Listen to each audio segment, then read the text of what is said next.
And all right, so let me share really quick. Just gives a few seconds to do that.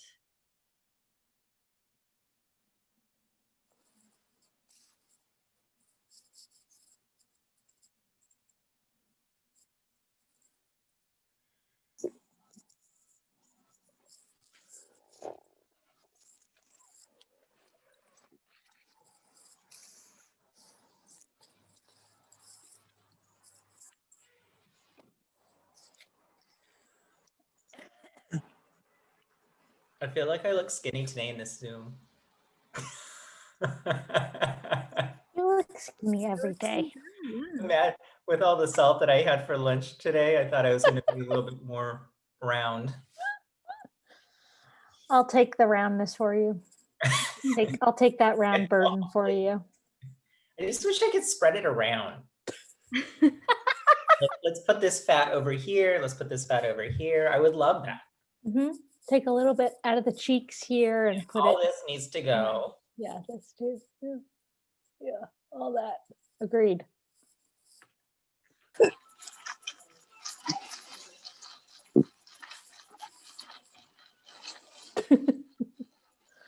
All right. I don't know why Liza looked to the side and I felt like I needed to look to the side too. Like, what's going on over there? Hello, welcome back.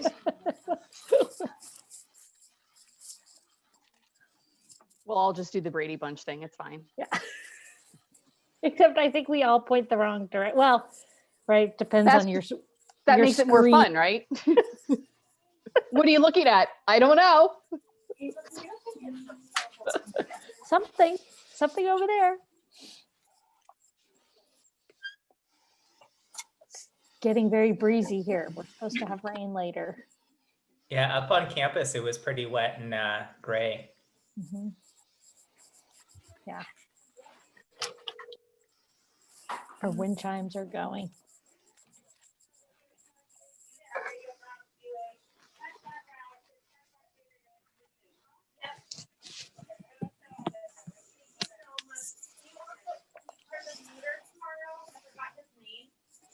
All right. So we are live, so we can go ahead and start. So thank you guys so much for coming all on today with us. I'm Beth. I'm part of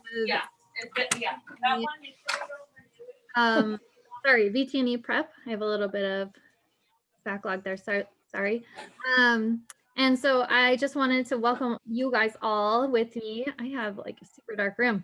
So I'll turn on my lights. And then today we have some really fantastic guests with us. I have with me today Liz Houston, Steven Satal, Liza Rudolph, and then also Joe DeFulio. And so today we are going to talk about that you passed the VTNE, but now what? So, and as you guys will hear from our guests today, they didn't just pass their VTNE, but they've gone above and beyond what just the VTNE represents of being a CVT, RVT, LVT, but going above and beyond that, and kind of more or less mentoring each other through the field. And that's truly what it really is about. And I can even say for myself, they probably, gosh, maybe not have really heard much about me, but I have heard a lot about them. And so they are definitely people that have mentored me through the process. I know Liz a little bit from way back in the day. So but they're definitely people that I look up to. And so as you guys move through your generation of technicians, you know, these are just not people that you guys can look up to, but truly even just yourself that you go through as well. Going through the process of just your CVT, there's so many more different options out there. So I'm so glad to be able to have these guys here to kind of talk. So, I'd love to do kind of a round table really quick. If you guys are not talking, it would be super awesome if you could put yourselves on mute so that we can give everyone just that opportunity to be able to have their own mics, that'd be great. So let's see, can we just do a round table? And I'll start with Liza because she's been really quiet so far. And then we'll just play a little game of popcorn, I guess. And just give me a little bit of your background and then just what brought you to the veterinary industry. Okay. Hi, everybody. My name is Liza Rudolph. I am a veterinary technician and a veterinary technician specialist. I've been working in the field for about 20 years now. Initially, I was a non-credentialed assistant and then moved on to pass the VTNE in 2009. The following year, I graduated my veterinary technology program. And then in 2012 was when I graduated my bachelor's program in veterinary technology, the same year that I got my veterinary technician specialty in clinical practice. And then the following year, I got my VTS in small animal internal medicine. So between 2009 and 2013, I was extraordinarily busy. I don't recommend that anybody make that particular decision. It was totally worth it, but it was a little bit hectic, and I was not a pleasant person to be around as far as my husband was concerned. So I don't recommend going quite that particular route, at least not all at once. So, and as far as how I got into the field, I honestly, like many people, didn't really know that veterinary technology was a thing, right? I kind of figured there were veterinarians and there were the people that worked in the office. I had no idea who those other people were or what they did, but I was introduced to veterinary technology from actually my high school English teacher who had a farm and knew about veterinary technicians and said, I think this is something you should look into. So that's how I actually got my foot in the door, was a high school English teacher, which is pretty cool.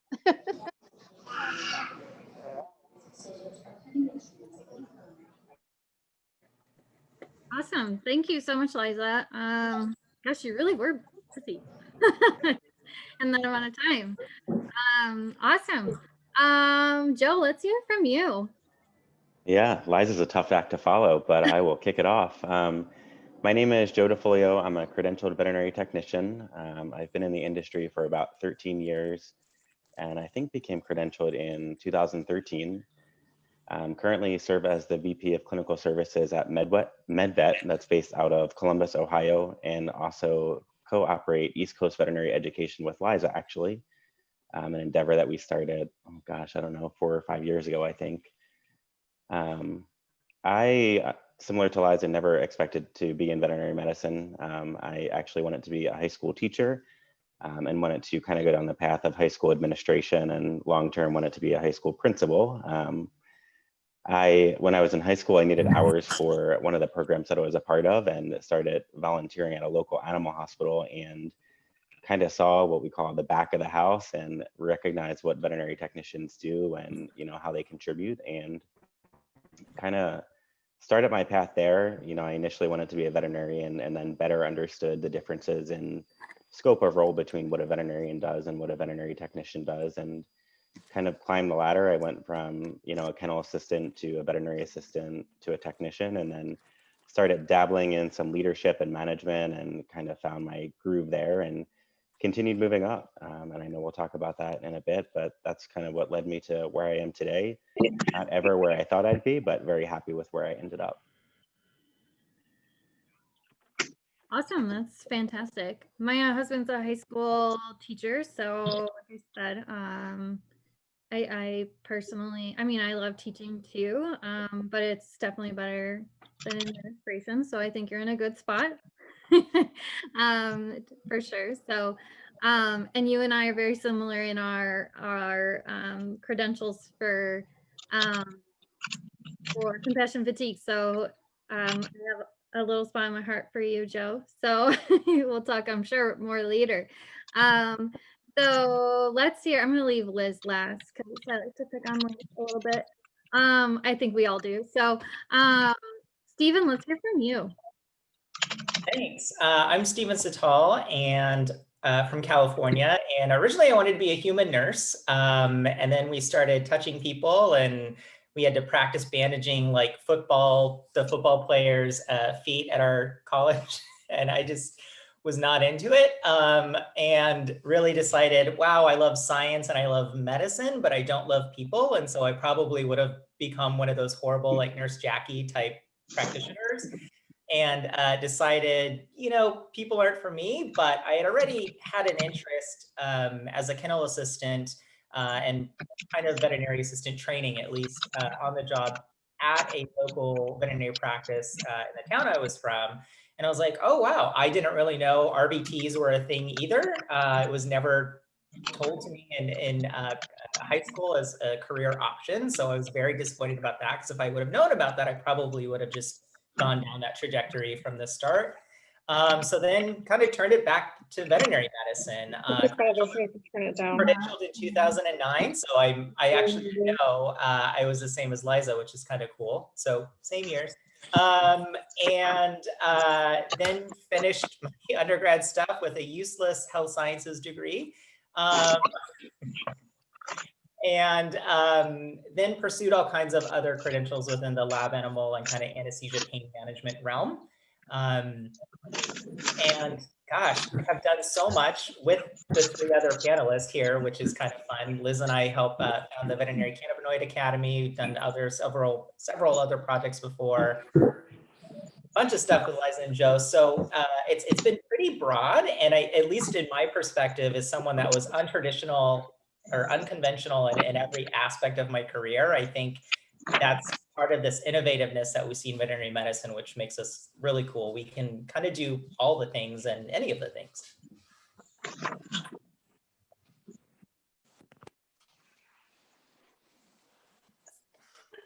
Thanks, Stephen. Sorry, I know you probably have more to say, later for sure. I just wanted to remind all of you guys, if you could please turn your microphones off when we are just talking for now. I know that more questions will probably come up as we go. There's just a lot of feedback that's coming through. And so it's definitely hard to kind of think while we're speaking. So I know it's really difficult right now, especially in this COVID world and having to do Zoom so much. So we're all but yeah, if you could just put you guys selves on mic and mute for right now, that'd be awesome. All right, so I guess we'll go to Liz and see just where we land with her. I think she's done a few things in her. I guess we'll go to Liz. And so we'll see where she's done what she's done in her career so far. So I'm sure there'll be a few more things that she wants to put on her plate as we go. Oh God, I don't know. I'm getting pretty old now. I came at this this is my, I guess technically my third career. I also originally when I was a child, I was going to be a veterinarian. As soon as I could talk, that's what I said. I worked I shadowed at a veterinary clinic when I was in high school because I thought for sure I wanted to be a veterinarian. And then I did some college level science classes while I was in high school, and just had, I don't know, kind of imposter syndrome or something. I just felt like, oh, I will never be a good doctor. And when you're 17, no one can tell you anything, right? No one can tell you, oh, that's what med school is for. That's what college is for, is to teach you those things. So I kind of threw that life's goal and dream away and decided I was actually going to become a high school teacher as well. No interest in administration though, but definitely teaching. And then I graduated from college in 1992 and graduate school in 1993. So yes, I am old. People don't believe it, but I am old. And it was in the middle of a recession. And so I looked around and thought, well, what am I going to do for a job? At that point, I had done my student teaching and realized I didn't actually want to be a teacher, at least not for children. And so I thought, well, what am I going to do? And I got a job working at the Bar Association in Santa Clara County. And I started doing that. And that was really interesting. I loved that. I had worked for my father, who was a lawyer, and I worked for lawyers while I was in college. So I thought that was really interesting. And it was a great job. And then I left that and did an administrative job at a software startup, which was also fascinating and a whole other kind of challenge. And then I was taking some time off, and we had adopted a dog, and I volunteered at the shelter because I just loved our dog so much, and I really wanted to give back to the shelter where we got him. And I was working in their little health check area, right, where we would do behavioral evaluations and all that kind of stuff, because I really loved that stuff. So as a volunteer, of course, when you show an interest in something, that's where you get stuck. And there was a woman there, and she had a name tag on that said Foothill Veterinary Technology. And I was like, what is veterinary technology? She's like, oh, it's a 2-year program up at Foothill where you can then become credentialed or registered in California to work in a veterinary hospital. And I was like, oh my God, that's a thing. That was a thing. I didn't know that was a thing. I thought it was a veterinarian and that was it. Right. And even though I had shadowed at a veterinary clinic, like I had no understanding of that at all. And so I went home that day and applied to the program and got in and so I did a traditional brick and mortar school, and I was one of those people with basically no veterinary experience, never worked as a kennel attendant, never worked as a veterinary assistant, just went straight to school and then graduated and started working. I worked at a 24/7 emergency practice. General practice with emergency. We had an ICU. It was a really, really amazing practice in which to work and to get a lot of experience. And that was what led me the whole time I was in school. From the very beginning, I attended CE. I went to conferences. My program was really good about encouraging folks to do it. And I'm just that kind of person. I really want to learn more. I want to know more. I want to do more. And so I would go to these conferences and see the speakers, and I would look at their credentials, and I would listen to them talk and think, okay, that's what I want to do. That's the teaching I want to do. That's the person I want to be. Like that's my direction. And so I started looking at their credentials and like, oh, okay. So there's something about this VTS thing. That's what I need to be focused on. So that started when I was in school. So I always had that goal of specializing in something. Then the question is, what was it going to be? And I see a lot of nods from my co-panelists here, like, yeah. And so that and then my work, which I never thought I wanted to work in emergency. I was not that typical adrenaline junkie you see in practice who goes running towards the hit by car comes in and there are 5 people who run into the triage area to work on it. I was not that person at all. And I thought those people were crazy.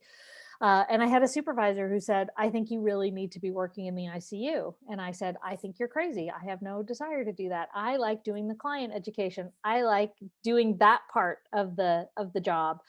And she was like, nope, ICU for you. And she literally changed my life, because without that, I wouldn't have found my love of critical care medicine and internal medicine, which is really, those are my passions. And so that led me to then decide, okay, I'm going to specialize in emergency and critical care. And then I looked at the skills list for the 2 academies, and I thought, they're really close to each other. There's a lot of overlap in the skills, and the job I was doing was a really interesting mixture. The kind of practice where I was and the job I was doing, it was really a mixture of those things. And I didn't have to do any surgery. So there was no nasty anesthesia and none of that stuff interfering with my goals of getting those VTSs. And so I did the insane thing that you cannot do anymore. And so a little bit more insane than Liza, in that I did 2 at the same time. And that you can't do that anymore. They won't let you do that anymore. And it's good. They shouldn't let you do that anymore because it's insane. And like Liza said, my poor husband and my friends were, without me basically for a good 3 years, maybe 3.5 years. But since I knew I wanted to specialize right out of school, like it was really lucky that I knew that And that's part of why I was really glad that Beth set this up, because it let me focus right out of school on what I wanted to do, and the work hours, the experience, mastering those skills, and doing that right out of the gate made a huge difference, I think, for me. And I'm so glad that so many programs now are really focusing on these next steps after you pass your exam, and what is it that you can do to help keep yourself engaged in the profession, in your career, learning more, achieving more. And like Stephen said, there's so much that we can do. And I know a couple of friends, when I posted this Zoom, they were really, really excited to hear. And I don't want to like take your MC duties away or anything, Beth, but I know people were super stoked about hearing from Stephen and lab animal, because I think that's an area, biomedical research, lab animal stuff is something that I know in my program, it was a semester, and it was really just about handling mice and rats and other species that you don't normally see in a regular small animal clinic. And there was not very much about research, about what happens in research and the role of technicians in research. So if it's okay with you, Beth, I'd love to hear Stephen talk more about that and starting that specialty academy, but I don't want to take no, that's totally perfect. I would love to hear it too. And I will say, just a side note for that, to back you up, is that I agree with you 100%. It wasn't until I started teaching again that it forced me, honestly, to appreciate lab animal more. And my daughter's first pets were rats because it forced me to appreciate the little critters more. So yes, I agree with you 100%. Let's start with Stephen. So sorry, Stephen. Let's hear it. No worries. What's funny about me in research is I was so opposed to it. I think so many people, when they hear, oh, lab animal, oh, you work with research animals, are like, oh my God. And I had the exact same reaction. And a very good friend of mine, she's now a doctor, she went to vet school, started at UC Davis at the Primate Center. And she said, Stephen, you need to try this out. You would love it. We were working emergency prior. And she said, you would just love this. And I was like, no, it's animal research. It's horrible. I can't do that. And she said, well, if you don't like it, you can just quit and go back to your practice. And she was still like trying to convince me. And then she's like, I also make this much money in this research field. I was like, okay, I'll give it a try. So I went there, and by far, it's still one of my most favorite positions I've ever had.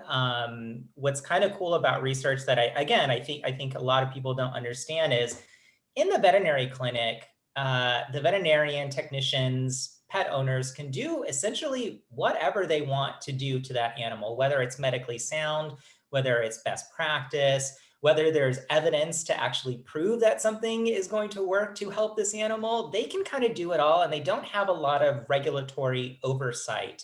Yes, there are veterinary medical boards that are supposed to, enforce practice acts and whatnot, but does that really happen? No, because then we wouldn't be in this, other conundrum with title change use and all these other things that we want enforced but never get enforced.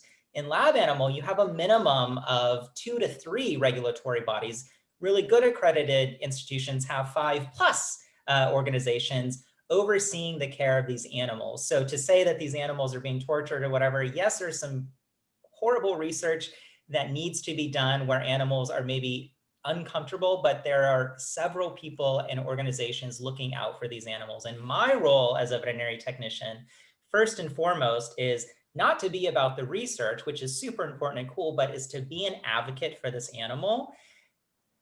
Ooh, I get all teary when I start to talk about this, is to be an advocate for this animal that is making the ultimate sacrifice for not only ourselves, but for other animals. And we would not have jobs if it weren't for the research field. So I take pride in defending every single animal. Stop laughing at me. No, laugh at me. It's gonna make me not cry. So I take pride in being an advocate for these animals because they need a super loud voice, and I happen to have one. happen to be a little sassy too. So they definitely get excellent care. And I think that's my big soapbox when it comes to the research world. Second comes the research, which is also just amazing. I'm wearing a NASA shirt right now. And one of my big regrets in my career, I live and work near Moffett Field, which is a NASA base here in California. And they had a veterinary technician job posting. How amazing would it be to say that you work for NASA? I don't think everyone understands with every space shuttle, every thing that they send up there, there's a living creature on every single launch. And we need veterinary technicians to take care of those animals. So there are veterinary technicians at NASA. My friend Nikki is here. She works at Johns Hopkins University, arguably the best medical school, one of the best medical schools in the world. There are critical functions for us that we have life impacting results from. I'll give one and then we can move on because I feel like I'm going to talk forever on this. One of the God, there's two of them. Okay, I'll do the one that hits home for me and in my community a lot. I was working with a group of monkeys that were getting a drug that was an anti-HIV drug. And these animals were being given this drug to see if it was going to be safe and effective for long-term use in people.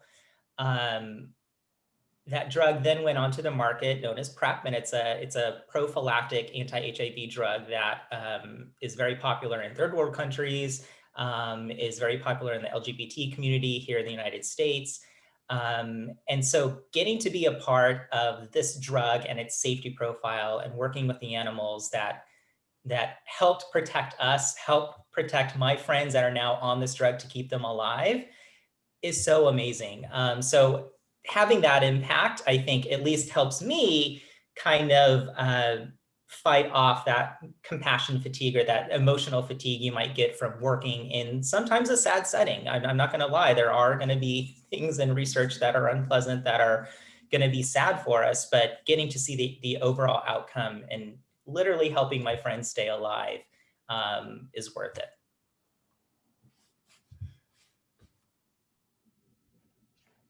Awesome. Can you describe kind of some of the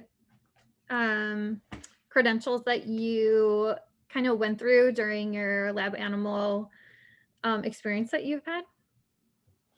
Sure. So the same year I got my RVT registration or license, whatever we want to call it in California. Don't be pedantic, Liz. I also earned the Surgical Research Anesthetist certification, which is through the Academy of Surgical Research. And they also have a Surgical Research Technician and a Surgical Research Specialist certification as well. And those are all very similar to the VTS process. They're a little bit shorter, less detailed, a little bit less from the case logs, but you do submit case logs, you do submit some case reports, and a skills list, and you sit for an exam. So I did that one in anesthesia. I also went on to get the Registered Laboratory Animal Technician certification through ALAS, and they have 3 different levels of lab animal technician certifications you can get. They also have an animal like management certification as well. So I got my RLAT. And then most recently in 2016, got my veterinary technician specialty and also helped found the group in lab animal medicine with a focus on research anesthesia. Very awesome. Yes, that was really exciting, actually. I actually heard a little bit about that, I think, in your Vet Tech Cafe interview, because I'm a little bit of a fan of them. Stephen is really downplaying this too, because when you yeah. work in research, like Stephen, when he was working in research, and I don't want to get him in trouble with any prior employees, but he used to send me videos of like, I did this surgical procedure. Here, look what I did today. I cut this pig open and prepared it for the surgeon to practice this technique. And so what that involved was cutting the pig open. The pig is anesthetized, it's still alive. So keeping the pig alive, cutting it open and creating a crate. This was the most amazing video, creating a cradle of the pericardium. So opening the pericardium, the sac covering the heart, and then pinning it in such a way that it makes a cradle for the heart within the thoracic cavity that then allows the surgeon to use this robot to practice this technique. Where else does a technician get to do something like that? It's absolutely amazing and incredible. And I'm blown away by that stuff all the time. Yes, that was fun. He's like, no, and even like you were saying, the governing bodies that come in to, or you guys have to have things prepared by, you know, I think Sam, my partner in crime for VTNE prep, she's like, oh my gosh, you put me on display. But a little bit, a tiny bit, we have to go by for education purposes is nothing like what you have to do, I know, for research, but like ICOOK procedures and USDA is just a little bit of what you guys have to do. But these are things that you have to put into process of getting things approved. And even you guys have enrichment programs that you put together for these animals and stuff, which is incredibly fun to do too. So, I mean, it's not just you know, that they're there just to be there too, but you guys do have to do other things too, which I in Chicago, I visited a bunch of the research labs, which I thought was incredibly amazing as well, that there's so much that these technicians are doing to better their lives as much as humanly possible. And you're right that it is totally advocating for these patients versus animal care, because there are animal care technicians there and you guys are the health technicians. So I totally appreciate the jobs that you guys do 100% because they're intense. There's a lot of stuff that you're responsible for and that you guys do every single day. Every dime you make is incredibly earned for sure. So yeah, I love it. I love everything that you guys do. And writing those protocols are not fun by any means. Not fun at all. So yeah, I'll have more questions for you, I'm sure later, as many people will. And I encourage as many people to go into research as possible because it's definitely needed. So let's see. Let's go to Liza. I'll put her on the spot. I haven't heard from her in a little bit. So what was your incentive to go into a VTS in clinical practice? I actually just talked to someone about this today of having their technician go into clinical practice. So, and I was thinking of you at that moment. I was like, let me hook you up with this girl I know. But what was your incentive to go into clinical practice VTS, as there's so many general practice technicians out there? What encouraged you into doing that? Well, to be honest, as far as the clinical practice VTS, when I was one of the charter members for the clinical practice VTS, and it first sort of started getting momentum in about 2009 is when we started having a conversation and developing it. And it really came about because the specialties that were available then were very focused, right? It was very difficult to get a VTS outside of a specialty practice or outside of university. And it occurred to us that there were all these technicians working in general practice that were rock stars. So of course, what do? We looked to our veterinarian counterparts and say, well, they're specialists in general practice. How does this work? And looking at it, these specialists are species based, but it's multidisciplinary. It's comprehensive care that's based on species. So we looked at their outline and basically said, how can we take this for technicians and turn it into our own? And initially, when we founded the academy, there were three categories. There was a canine feline, and there was an avian exotics, and there was a production medicine. And those were kind of where we started. We've expanded a little bit since then and kind of made things a little bit more specific, not to get too much into details, but it really did show to us and to other academies that, that there are highly functioning, incredibly, massively educated, skilled technicians that are in general practice. And a lot of times, I think a lot of the general practice technicians people don't realize how much they do and how much education they do for owners every day, how much they advocate for their patients. A lot of people think of general practice and they think, oh, all you do is give shots all day. If all you do is give shots all day, you're doing something wrong, right? Like there's a lot more to do in general practice. So you need to know a lot of different things. And when we developed the application, our skills list and our knowledge list reflects that, because our skills list talks about you have to have advanced skills in anesthesia, in surgical nursing, in behavior, in nutrition, because this is what you're doing every day when you're talking to owners.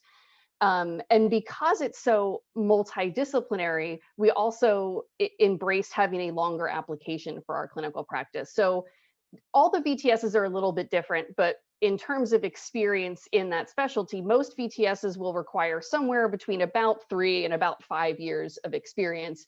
And we opted to go for that 5 years because it's a lot, especially if you're in a highly functioning, progressive general practice. There is a lot for you to do and a lot for you to learn. So that's kind of where we started with that. And it was something that I really believed in, because I remember when I first started in my very first general practice, I was very fortunate that as an assistant coming in the door, that I had very engaged coworkers and really engaged veterinarians that really wanted us to learn the things so that we could do the things so that we would be engaged. So they were definitely utilizing and definitely educating then. And I thought, wow, this is great. Let's take this and let's build this VTS. And it's been pretty successful. It's not easy because of its very nature. A lot of people have asked about the examination for clinical practice, and they say, how do you study for something like this, right? Because it involves so many different things. And my answer to them usually is, well, it's like the VTNE, except more. Except you take that bar and you bring it up. And we're only going to focus on, particular species instead of all the species. But really, it's just like a super VTNE.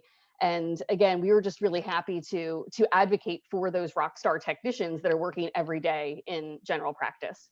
Yeah, no, I think it's fantastic. And it was mind blowing, because they were saying how in the state that I'm in charge of 5 states or whatever, and the state that I was in, they said that this person is waiting to get their they turned in their application, they're waiting to hear back, and if they become a VTS, they would be the only one in their state to, and I think in terms of VTSs in general, we are still waiting to kind of see that progression over time. And so I thought this was such a great idea. And I am so lucky that someone on our VTNE prep, we got that movement going to get this together so that we can have these conversations more and more to get people to go, we can do this, rather than I'm not smart enough to do it, or we can't do this. And I was super lucky that when I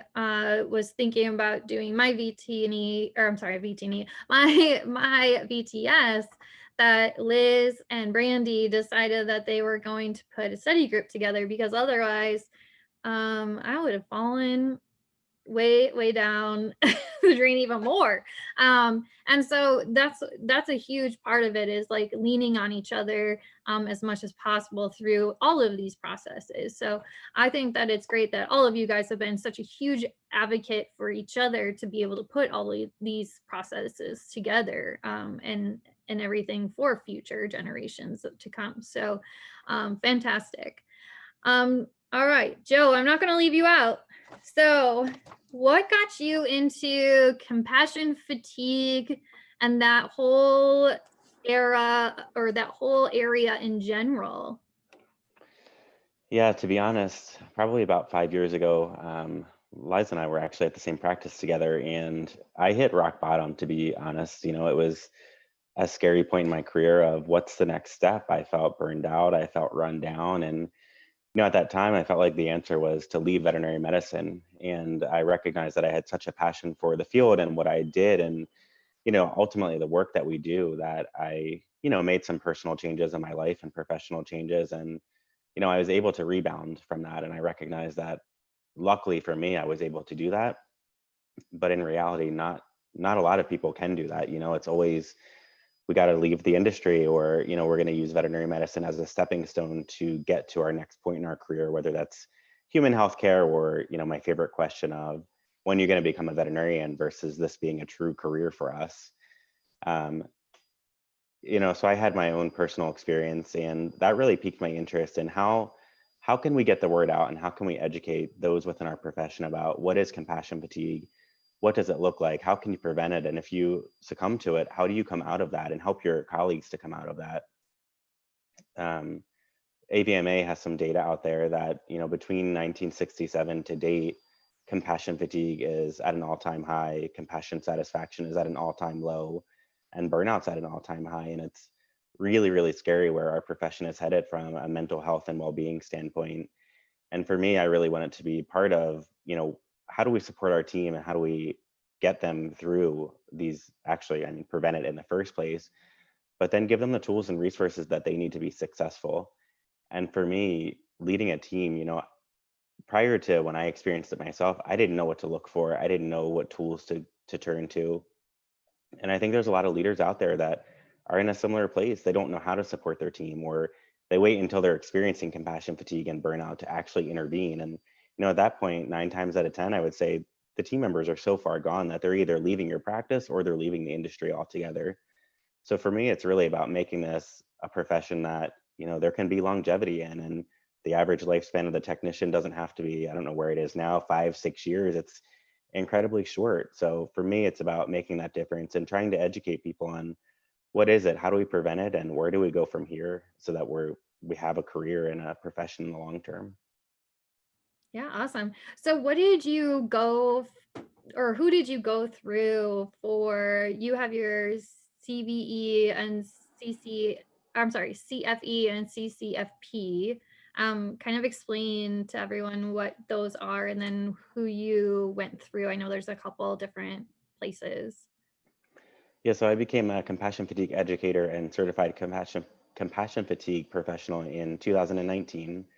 The CCFP is through the International Association of Trauma Professionals, which now has a new name. I think it's Evergreen Certifications. That course, I would say, was the more rigorous of the two. You go through several hours of training and then have to take an exam at the end of it.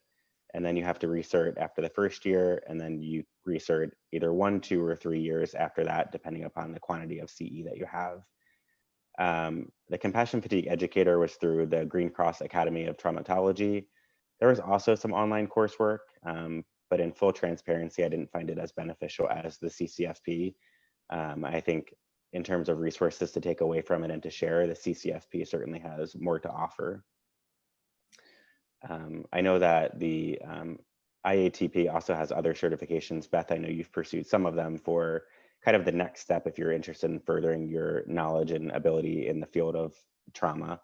I've not yet explored that, but maybe something on the docket for the future.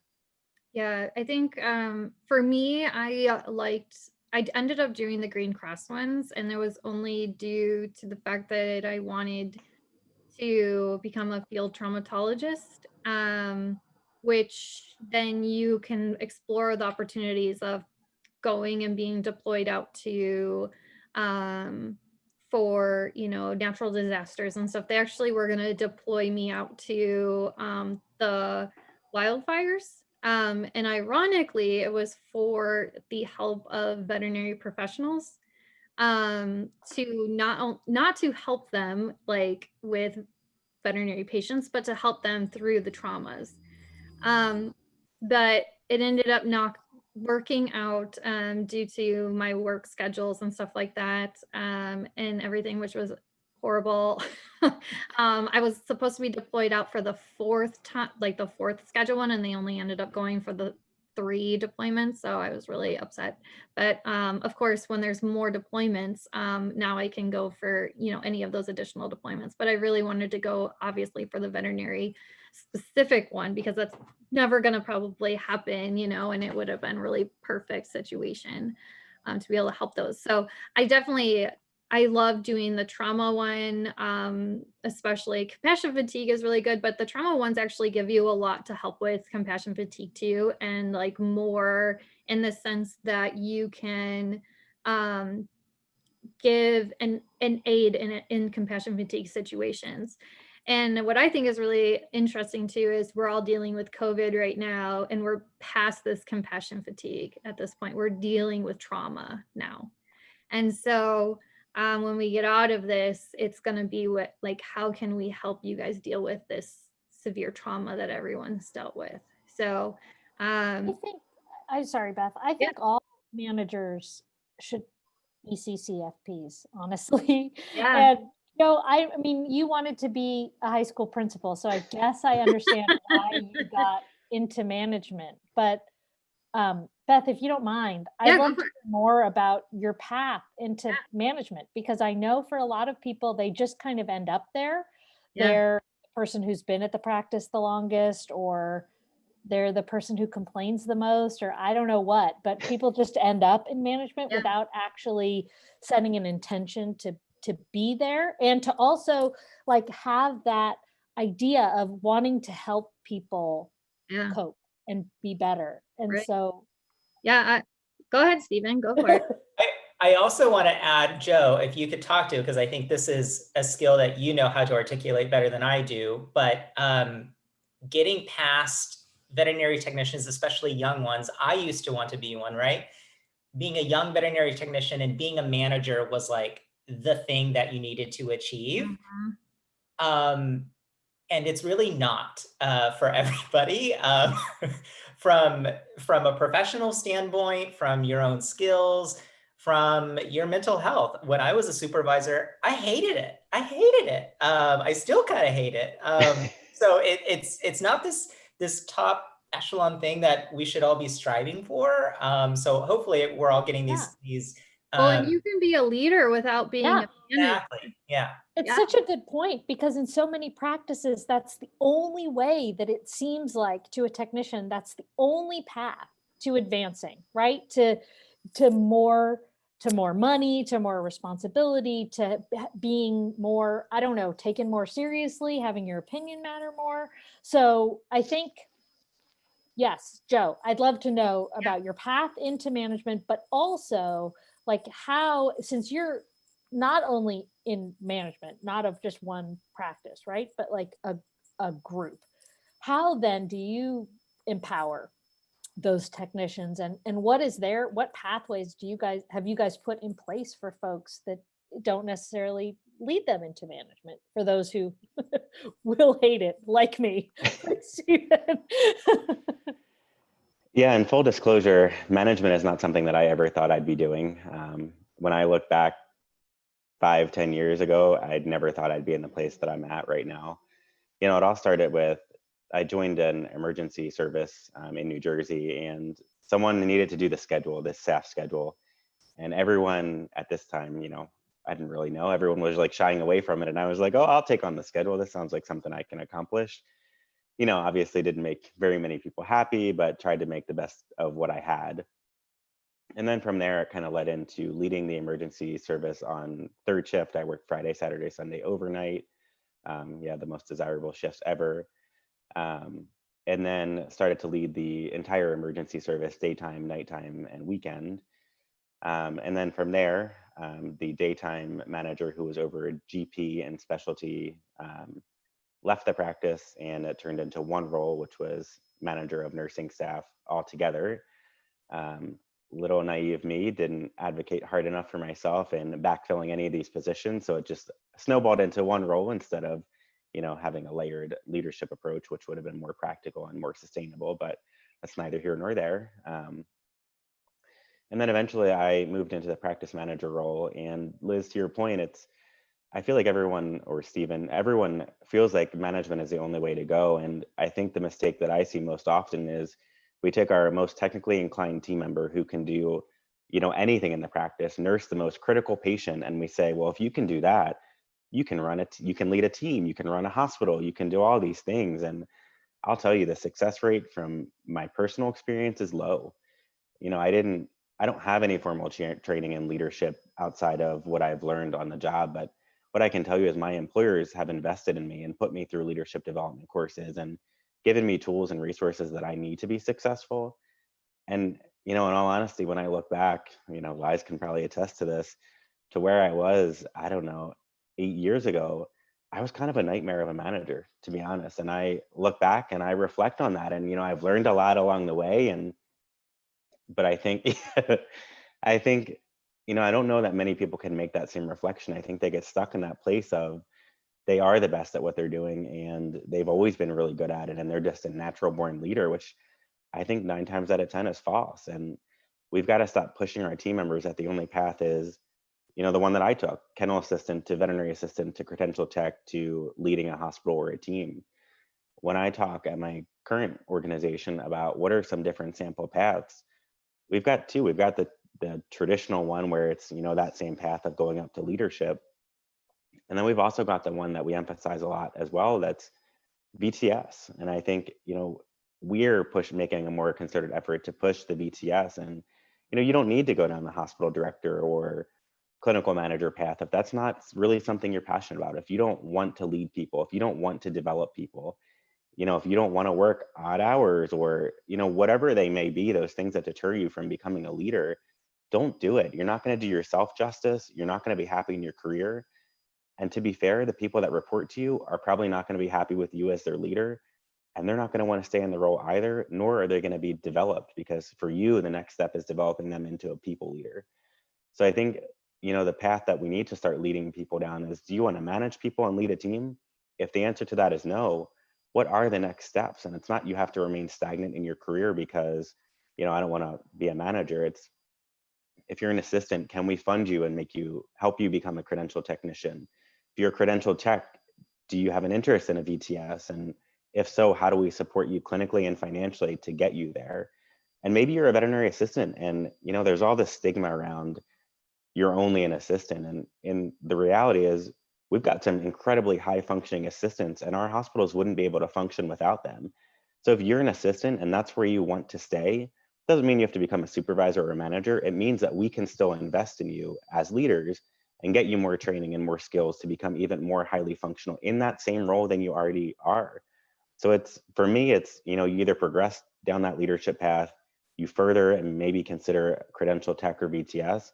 If you're happy where you are, we continue to mentor and develop there, but becoming a leader or a manager, it's not for everyone. And I think we've got to stop thinking that we take our best people and we just assign a title and everything else is going to fall into place, because the reality is it's going to crumble.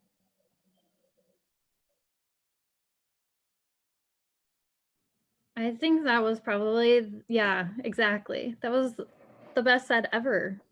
That's super fantastic. And I think you're absolutely right that we all mature so much over time in our profession. I say it all the time too, because my husband and I used to work together, which was really bad for our relationship.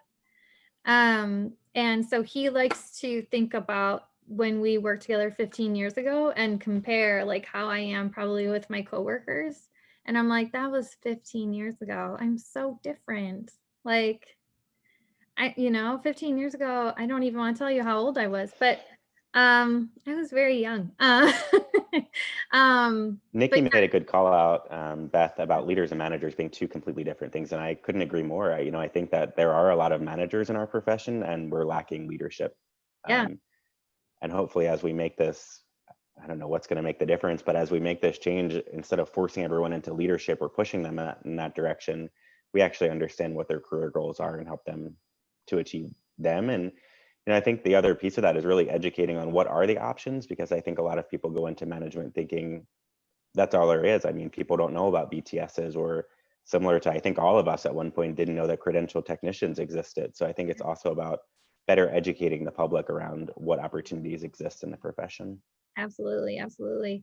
Yeah, and you know, I say that with all of the kindness in the world to our supervisors that do also, you know, our great supervisors that lead us and stuff and have to, I mean, their jobs are not easy by any means. You know, we don't know everything that's done behind their closed doors too, but at the same time, just because they have those roles, any one of us can lead each other, you know, through those hard days and stuff like that too. And so thinking, you know, we can help each other each and every day. And that helps with that compassion fatigue. And I know that you know that too. And you probably talk about that the same as I do on my lunch and learns and stuff that we do is really having that empathy towards each other. And that's the biggest thing that we can do even in the COVID times, before COVID times and all of that. And so each one of us can be a leader to each other. So,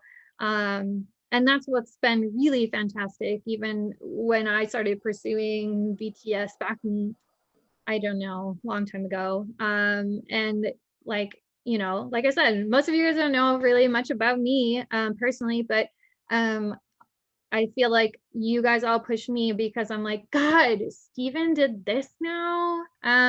Or Liza's doing this. Gosh, now I got to do that. But it's like a good leadership aspect of things because it pushes me to be like, okay, that means I can do this too, you know? And it's the same thing for everybody else that's out there, you know, like we can all do so much more in this field than just our CVT at this point. And before that, we didn't have CVTs and stuff. So we can make our profession so much bigger than it really has been. And that's the really cool part about it.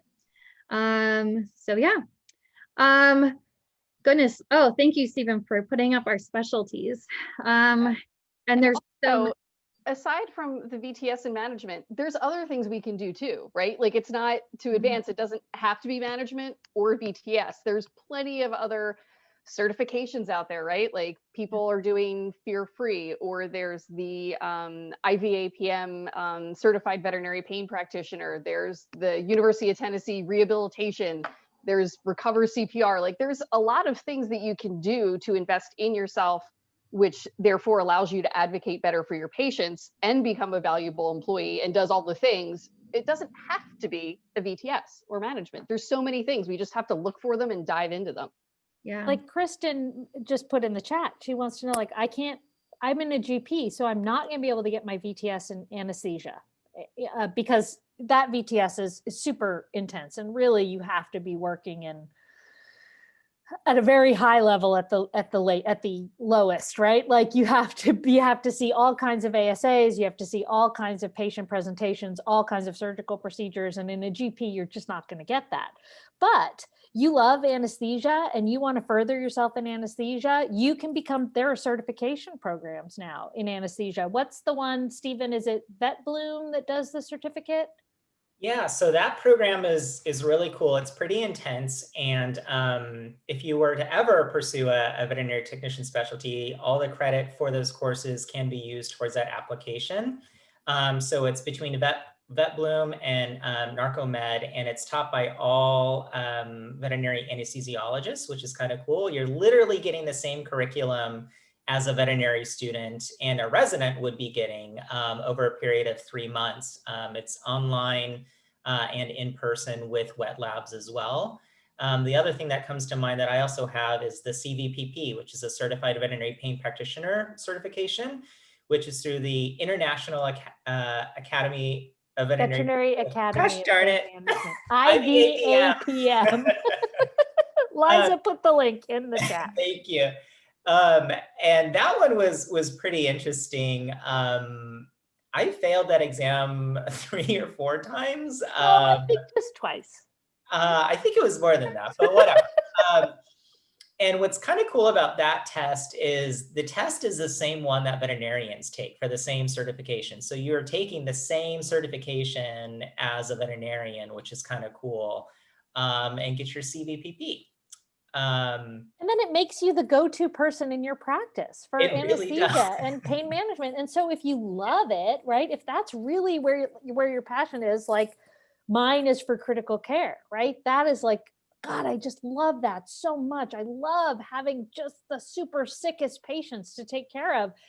Some people think I'm crazy, but I never want to do anesthesia if I don't have to. So that's why I love having someone in the practice who is like, who's like super into anesthesia. And not only are they super into it, but they have the education. They've done a lot of not just everyday CE classes, but like a certificate program or like the CBPP. And to have that, that's like a true team, right? That's when you really start working, getting that major synergy in a team. So yeah, dentistry. Oh God. Exactly. You know, if I had the perfect practice, we would have like a CVPP, whether it's a doctor or technician. We would have a wildlife rehabber, which is something you can do that is not a VTS, because all practices, whether it's emergency or GP, we always get damned wildlife at our hospitals. And it's like, what do we do? I don't know. What do I do? Can I feed it yogurt? I don't know. Like we tried, you know, like, so there's so many things that I think we can do outside of just the VTS or management thing that can really build on the team that are available. And those are a few of them. You can now do social work, veterinary social work. Oh too. yeah. Forensics. That's a cool one. Forensics too. Yeah. So, I mean, there's something for a little bit of something for everybody, I feel like now. And that's the super cool part. You just have to, you just really have to find it. And Beth, don't shortchange yourself. You can get involved in veterinary organizations, but groups that are out there working on behalf of the whole profession. So, on the tech side, there's NAVTA, there's your state association. Beth is with AHA, which is an amazing organization with a ton of resources and that's really advocating out there for support staff and for, really standards in our profession, which is so important. And that's a whole other area where being a credentialed technician opens that door for you, right, Beth? Mm-hmm. Definitely. I'm like, this is about you guys.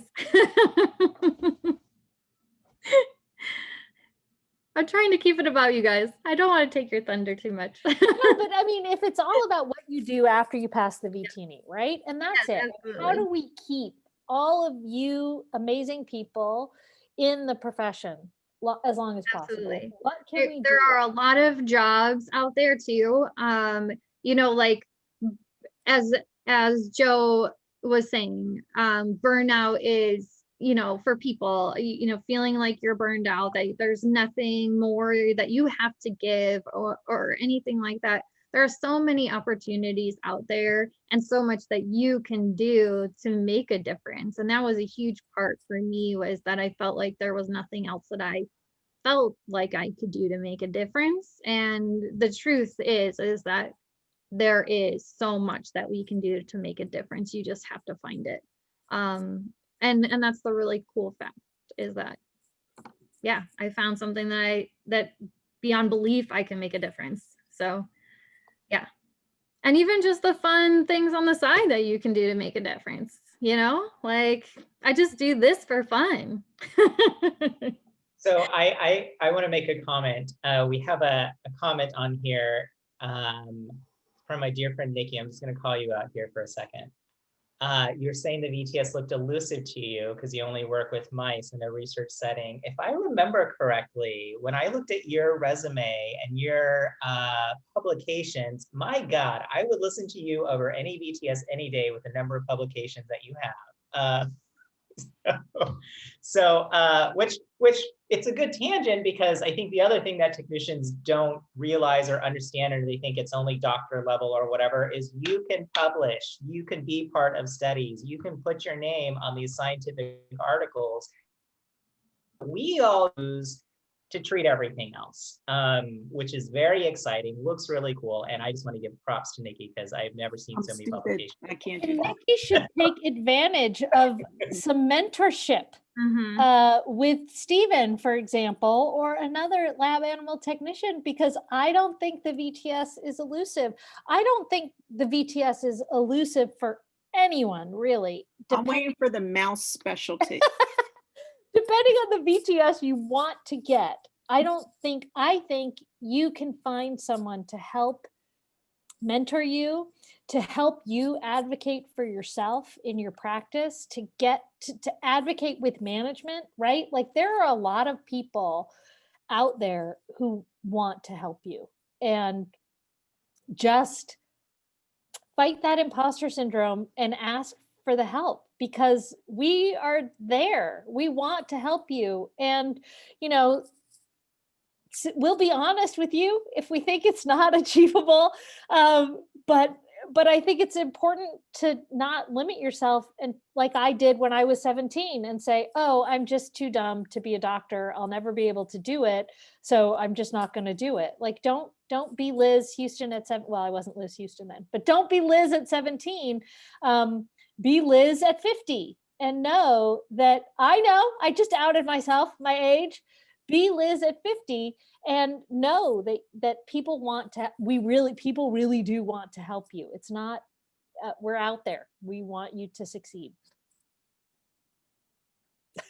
Liz volunteered. No.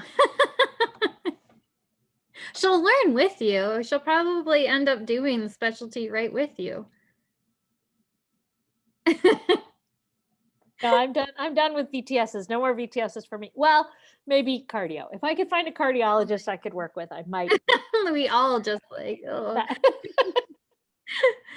oh. She doesn't look 50 or right. She doesn't age.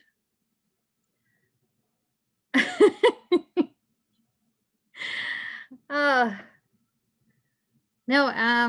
yeah. Let's see, what else do I have that I want to ask you guys? Oh, let's do some fun ones. Oh, how about failures? What are some failures that you guys have? We always hear about like what you guys have accomplished, right? That's what we see on the outside. But let's talk about, because they're always so worried about failing, right? Our VTNE people. But so if you're comfortable talking about failures, I know Stephen already. No one's unmuting themselves. I'm like, oh. I've failed a lot, you know, like what's funny with all my successes are people see like in media or social media or whatever, like for every success, there's probably 50 failures. Like that is so easy for me to say. Like the CVPP exam. I initially applied to be a VTS in anesthesia analgesia in 2014. And a lot of that was my fault because I turned in the application minutes before it was due, which isn't very smart. And then they were laughing at my case logs. So I have failed up and down. I have failed in my relationship, trying to build myself in this career. He left me and moved to Vegas and married some baker. So now he's all fat and happy, but there's a lot of failures behind all these successes. Yeah, those are my top 3. We hit Stephen's button there. I'm glad you felt comfortable talking about your relationship. Yeah, I mean, I think for me, while I've achieved the VTSs I set out to achieve, but I think the failures that I made, well, we've all made mistakes, right? I've certainly made mistakes in my professional life in terms of not being the advocate I wanted to be or should have been. I think that's a big one that I think about a lot is, I should have advocated more for this patient. I should have pushed for this more. I should have listened to my gut more. But that's like a personal thing. And as far as like a bit like big failures, right? I think I'm hoping that the union movement isn't going to be a failure, but it's so hard. It's just, I'm not ready to give it up, but it's something that's really difficult. It's a push. It's such a slog, and it can be disheartening, to just keep pushing and pushing through that, through things like that are setbacks. And I think that's the important thing to remember, is that they're just setbacks. And Sam's right. Fail stands for first attempt in learning. And if you can remember that, and remember that every setback, every time I get knocked down or pushed backwards, I'm going to come back stronger. I'm going to fight harder. And for me, that has been, that's been the key for me. I think early in my career, especially, I was very, very, I'm a very driven person. I'm success oriented. So it's hard when you don't get things, when things don't come easily, when you're learning new things and you're not succeeding in them, particularly at the beginning. It's really, really hard. And so just remembering that you can come back stronger, and that all of us have had those same experiences. And anyone who tells you they haven't, or that they've been universally successful in everything they've tried, every time, first time they've tried it, like, they're lying to you. So just know that they're lying. Social media is a liar. Social media is all about encouraging you to compare yourself to others, and just don't do it, because it's a losing game. And I mean, we've all failed in different areas, some of us more spectacularly than others. But we just have to keep fighting. That's the best I got. Yeah, no, I totally agree. And also remembering that we learn better on our failures versus all our successes. If you fail at something, you are going to learn something from it. Maybe it's not what you thought you were going to learn, but you will definitely learn something about yourself and from that experience. And as far as the VTNE is concerned, I know, it's a big scary test, right? It's kind of a big deal. But at the same point, at the end of the day, it's just a test. And it's possible that you might not pass it the first time.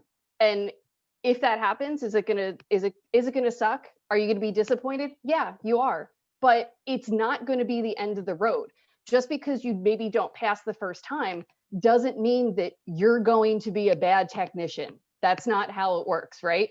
The VTNE can only test you on the testable within a multiple choice format. So you have to remember that too. And if you don't pass that first time, what did you learn from it? Do you now know how to anticipate those questions? Do you now know better what you need to study for the second time around? So it's always, taking that whatever happened and spinning it, pivoting it, and really learning from it so that the next time you'll pass the first time. But again, it's just a test. It doesn't mean you're going to be a bad tech. And I would just add, I think Beth alluded to this a couple of times, that, when you go through these failures, it's really important to have your group of people around you to help you get through them. I mean, Liza, Stephen, Liz, we talk regularly, right? And we're there for each other when we're having a bad day or when we have these failures, to lift each other up and continue moving forward. I think it's really important. But you don't have any failures, Joe, huh? I joke about being a nightmare to work for. I do consider that a big failure when I look back at how I performed in that role and the impact that I ultimately had on a lot of people, personally, professionally, whether they remained in the profession or they didn't. It was a big failure, and I think that's part of why I am where I am, because I was able to learn from it and reflect on it, and I'm in a different place today. But it is still hard to look back on that and recognize what an impact, positive or negative, that you had. And I think that's why I'm passionate about what I do now, to make sure that others have what they need to be successful in the role. That's awesome. No, it's really great. I'll share a few of my failures because I have a lot. My biggest failure is I failed the VTS. I studied, but definitely not enough to pass the first time, because I didn't know what to expect, really. The second time, I was pregnant with my surrogate baby. And in the middle of the test, I had a very bad pain in my abdomen, and I had to fly home because I had appendicitis. So my test was very bad. So I considered that another huge failure. But luckily I didn't die nor the baby. So I would go with that was a success.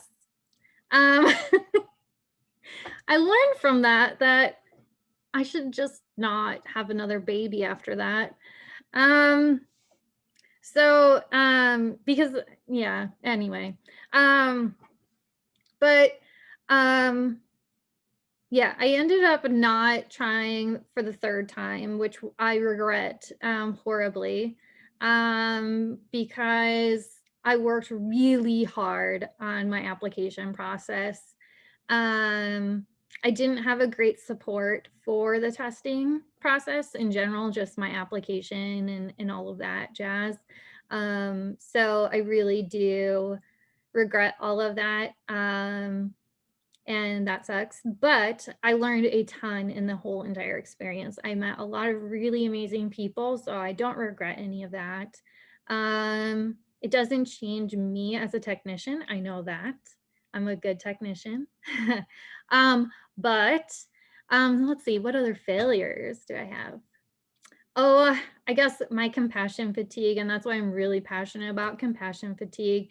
I actually left the field for about 6 months and started my own business, and then finally got back into the field. And I know that everything happens for a reason. And so I went back into teaching and then ended up going into my current job now. So I feel like all of those little steps in the road that you think are, trips and falls that you have, eventually come around and you land the perfect job or you land on your feet somehow. And so you may think, and I would always sit there and go, why is like the lightning hitting me? Or why am I under this really horrible cloud? Or why is this happening only to me or whatever? But it all happens for a reason. And for whatever reason, it finally dawns on you. And so those little tiny things that you are like, why do I have to learn how to run a business? Now I know why, like it all matters somewhere down the road. So I definitely believe in paying it forward. I believe in everything happens for a reason. I believe in the fact that I met all of these people or know all of these people somehow, because it wouldn't be where I am today. So failures are really important. You learn something from them. I learned a lot.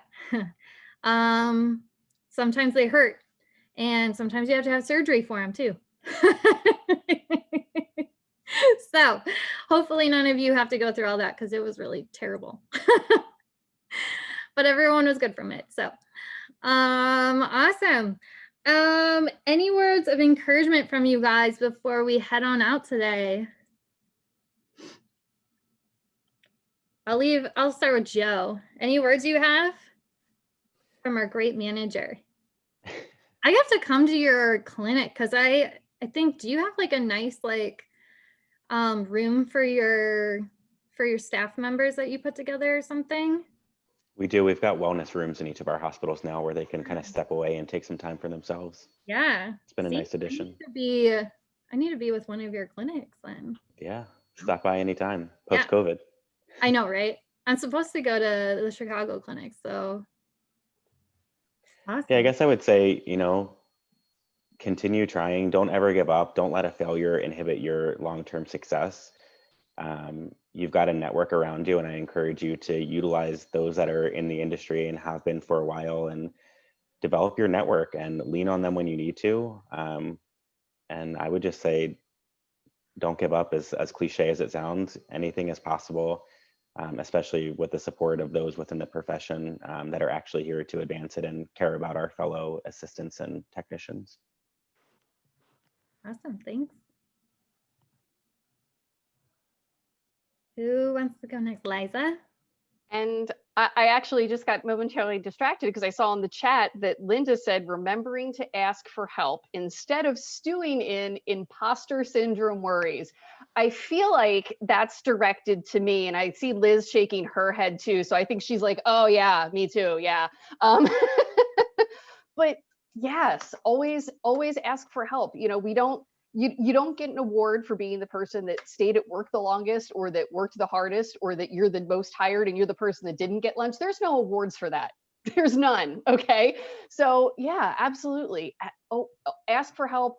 Have open communication with the people around you. Let them support you and you support them, right? We don't have to have a culture of one another eating each other out there, right? So supporting each other and doing what you need to do to keep you centered, because, you know, and I say this a lot for some of the students that are in Penn Foster, and that is particularly with distance learning programs. And if you're working full time and you're studying for the VTNE, that means you're eating, sleeping, and breathing veterinary medicine 24/7. And even though Liz and I both did a little bit too much of that in a short period of time with our specialties in school, we don't recommend it. You still need to take time for yourself, take breaks for yourself, whether that's stepping off the floor for 5 minutes in a wellness room, or maybe it's just deciding that today I'm getting a pedicure, right? Like making sure that you take that time for you, for whatever it is that recenters you. I love that. That's all. I absolutely 100% agree with you. Yes. And I say that all the time to people as well. It doesn't matter what it is, but take at least 10 minutes out of your day to do something for yourself. Yes, so Yeah. important. And not only for just your general mental health, but also if you're studying for the VTNE, our brains aren't built to study all day, every day, and never take a break. It doesn't help your memory. You're not helping yourself. So please take time for yourself. Your emotional well-being and your brain will be much happier. Yeah. You will turn your brain to mush. 100%. Awesome. Let's go with Liz. We'll save Steven for last. I'm sure I'll have something good. Now I he's think like, for oh, me, great. my main thing, I think, is to be involved. So whatever that means, whatever that looks like for you in veterinary medicine, if it's getting a VTS and then spreading that knowledge, contributing back to the profession in that way, do that.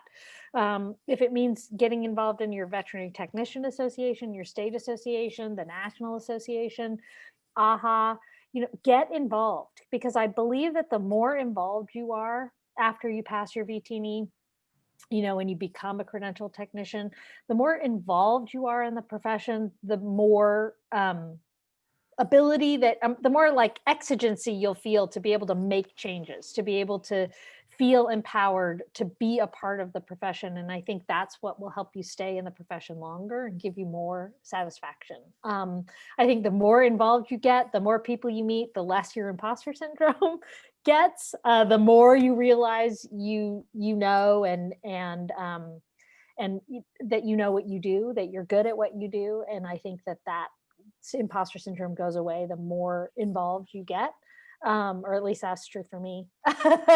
And like Sam alluded to, when I joke about this, but it's true. When I walked out of my VTS exams, that's the dumbest I've ever felt in my life. Like I walked out of the exam and thought, oh, wow, I don't know anything. What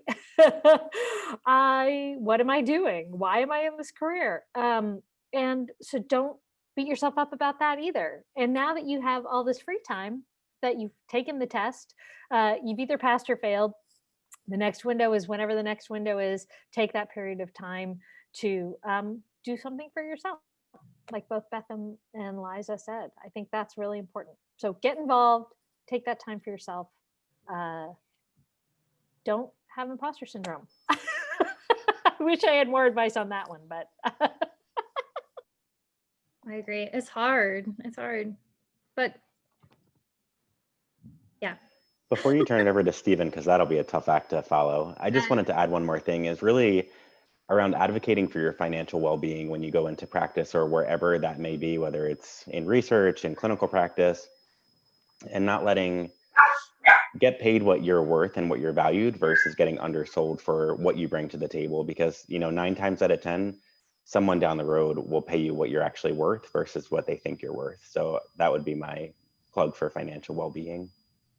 I love that. Yes. Beautiful.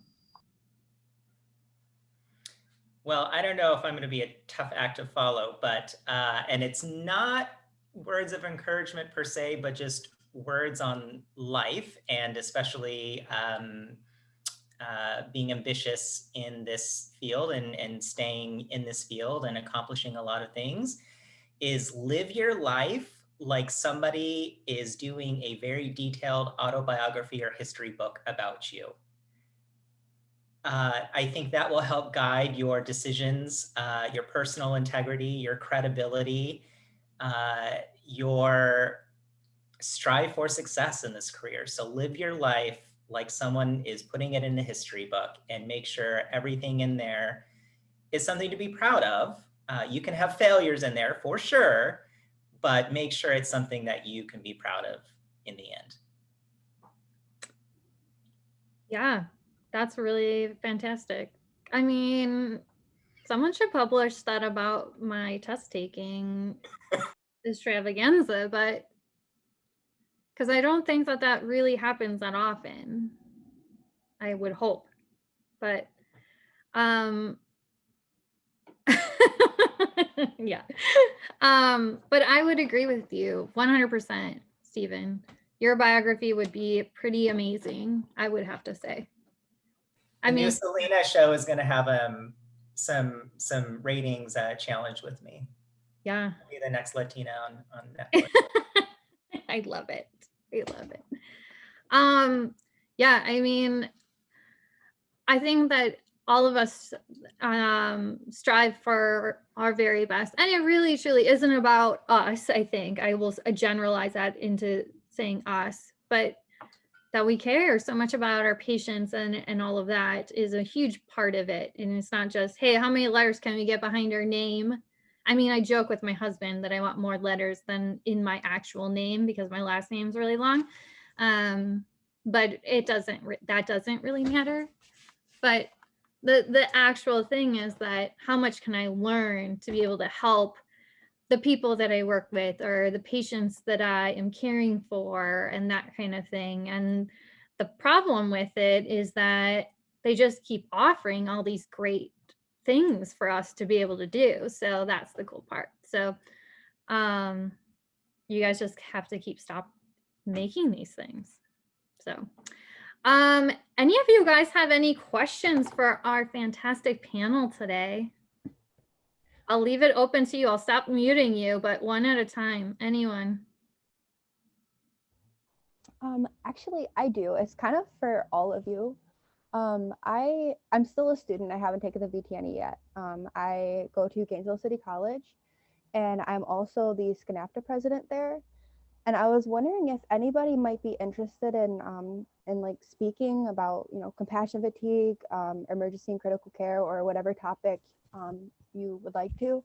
I would be honored to have you present at one of my meetings. It would be wonderful. And I can put my email in the chat box if anybody wants to reach out. I would really appreciate it. Yeah, sounds like fun. Thank you. Yeah. Look, you already got Liz on board. They're gonna fight over everyone. We have 3 meetings per semester or per term, and we're starting a new term on the 6th. So I got room for 3 of you guys coming up, like on this term. They've been wanting, like I asked them, you know, what kind of stuff they would like, you know, to get their input, and they were really adamant on having guest speakers. Cool. Thank you. Awesome.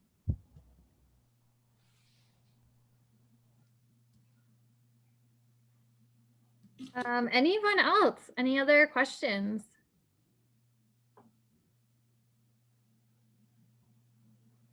Don't be shy. It's your time. It's your time. You get to speak to everyone. I'll fill in the void. Another hack. Another COVID test for you. Another hack. Oh yeah. Another hack as you enter the field, or if you're in the field.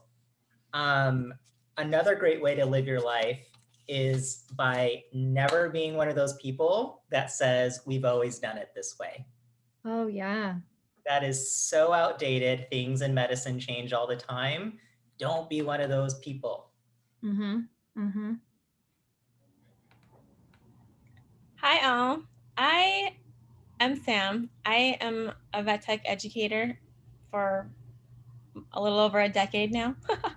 And the thing I always struggle with for my students is telling them how to broach the topic of like bringing in new ideas, because at least in my like regional area, they don't want to listen to the baby techs. They don't want to hear what you have to say. They don't care what you learn in school. They don't care how you learned this awesome new way of whatever it is. They don't care. They want you to do it the way that they want you to do it, and shut up and look at me doing this, and now you do it. And like, it drives me crazy. Are you talking about the other teachers that you teach with? No, I'm talking about internships and where they get hired. Yeah. No, it's not. That's not the other faculty. It's them going out and getting jobs and them leaving in 6 months because they're like, well, nobody heard anything I wanted to say in the last 6 months. I can go work at Whole Foods. And they do. Yeah, I mean, I would say to those people, and there's so many of those practices in the country, unfortunately. There's so many of those veterinarians.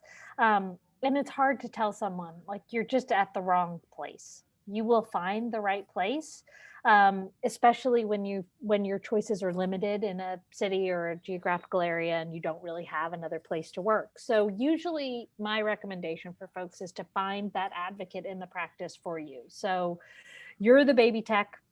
Nobody's going to listen to you. Nobody's going to pay attention to what you have to say. You're fresh out of school. People get annoyed. That is why the technician supervisor moved me to ICU. You know, I had too many ideas, too many questions, too much like, this is how we do it in school.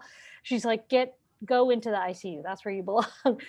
So you have to find that advocate who will help, who will help amplify your voice in the practice. And it could be a doctor, it could be someone in management.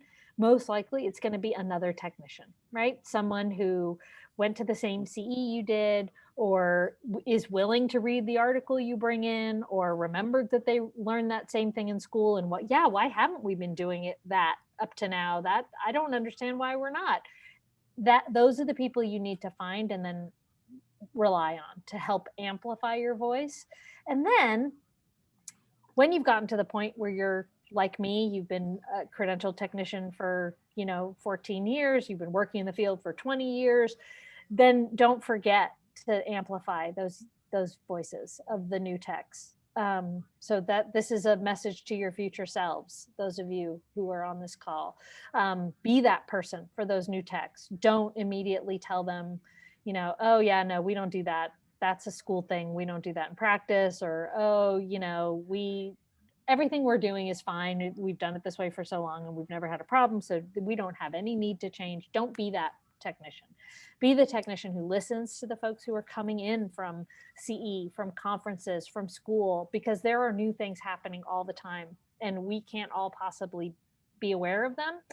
And then we can help advocate and amplify those voices with management, with the doctors. It's all about building respect. When you're new, when you're a brand new tech, when you're new to a practice, nobody knows you. Nobody knows you from Adam or Eve, right? Nobody knows you. So you have to build that respect, that rapport.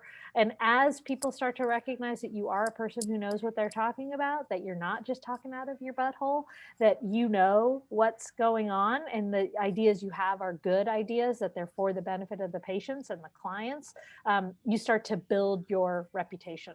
And that's what it's about. Yeah, I definitely agree. And sometimes it does take a little bit of time, right? Like you said, Liz, just they don't know you from Adam or Eve. You could be a rock star, or maybe you're really not. And it's going to take time to figure that out. But also,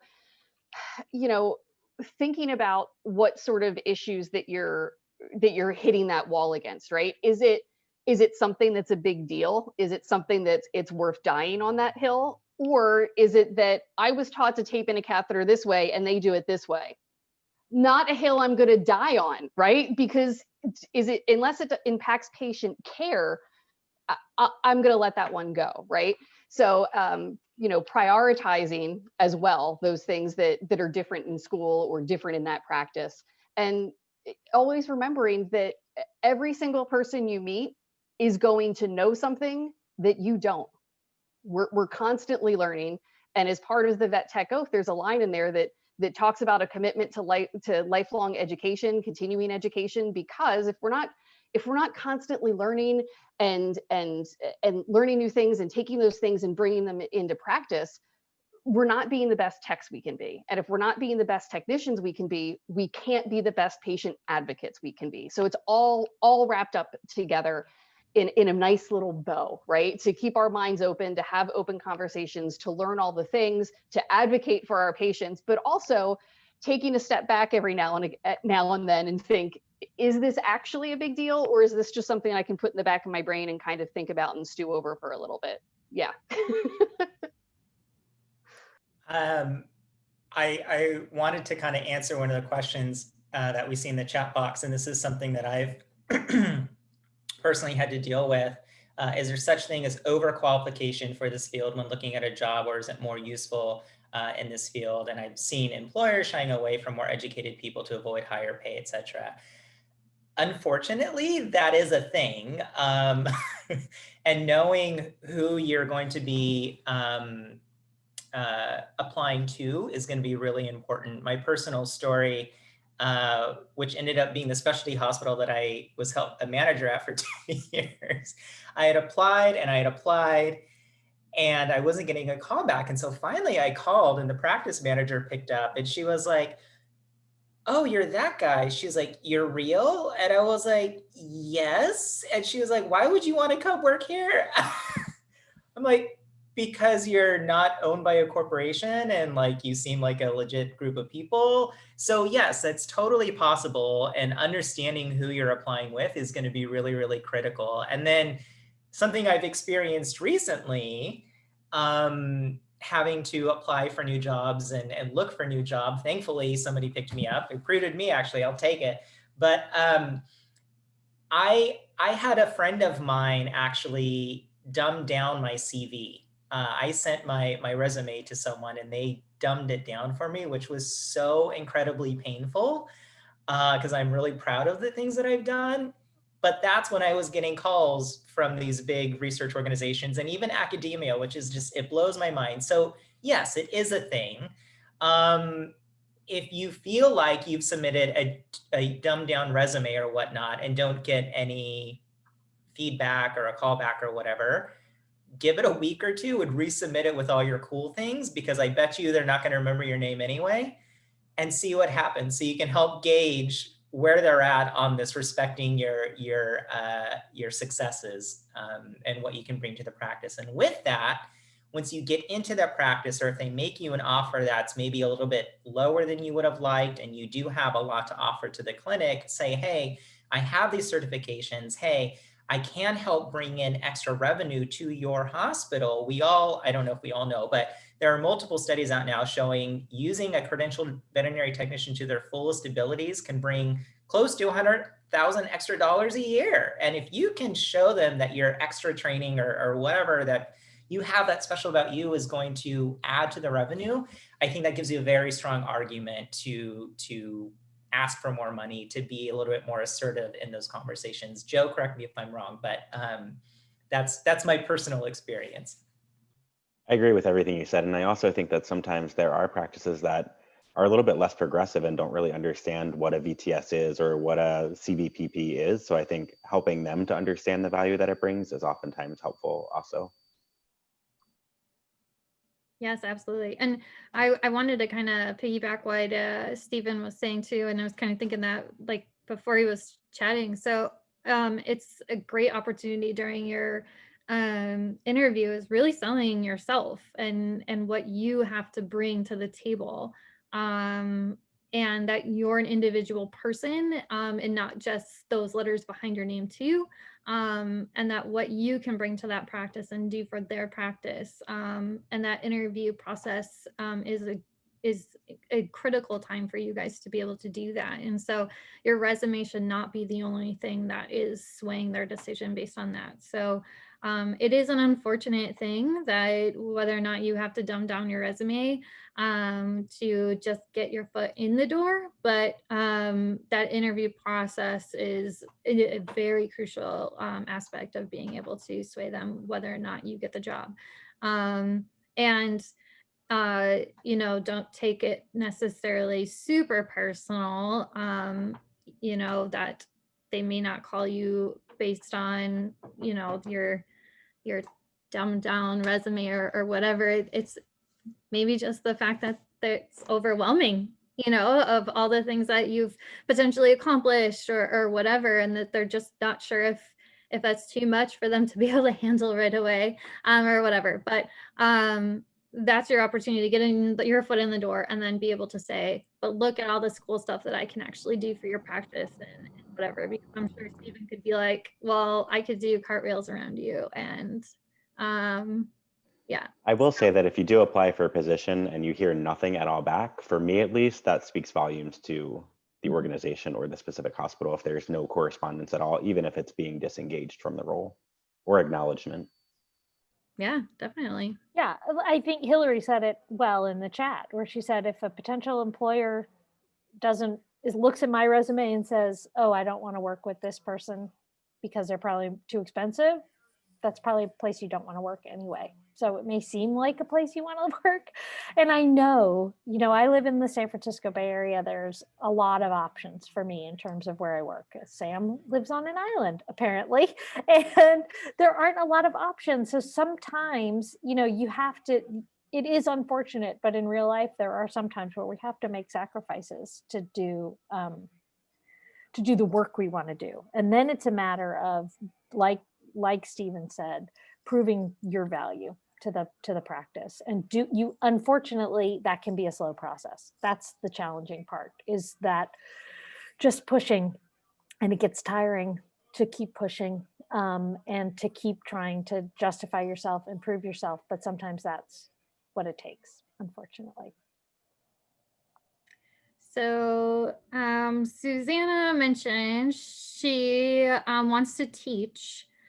So where should she start? She's been a head trainer at her practice for many years. Any of you guys have teaching experience? Awesome. So Liza is an adjunct instructor at Penn Foster. I was an adjunct instructor at Penn Foster. I have a master's in education. So I think if you really want to teach, getting some background in education will be helpful. So not just knowing the veterinary stuff, but learning about educational theory, creating lesson plans. I mean, Beth, you can speak to this too. It's, you know, there's more to teaching than just imparting your veterinary knowledge.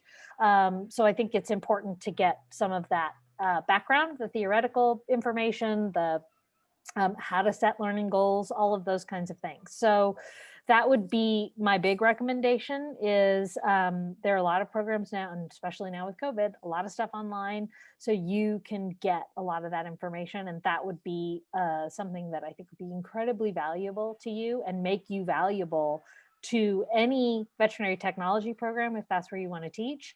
Having that education background is a huge plus, and it's something that accreditation teams, when they come in, they are looking at that as well, to look and see, are there people who actually have education backgrounds, educational training? And so that will make you very desirable as a hire in a vet tech program to teach. And don't think that like it's a hard thing to get into. Programs are always looking for teachers. So don't shy away, don't be scared or intimidated. They're looking for qualified instructors. So there's a lot of opportunity there. And I'm going to agree with what Liz said, of course, because she's right.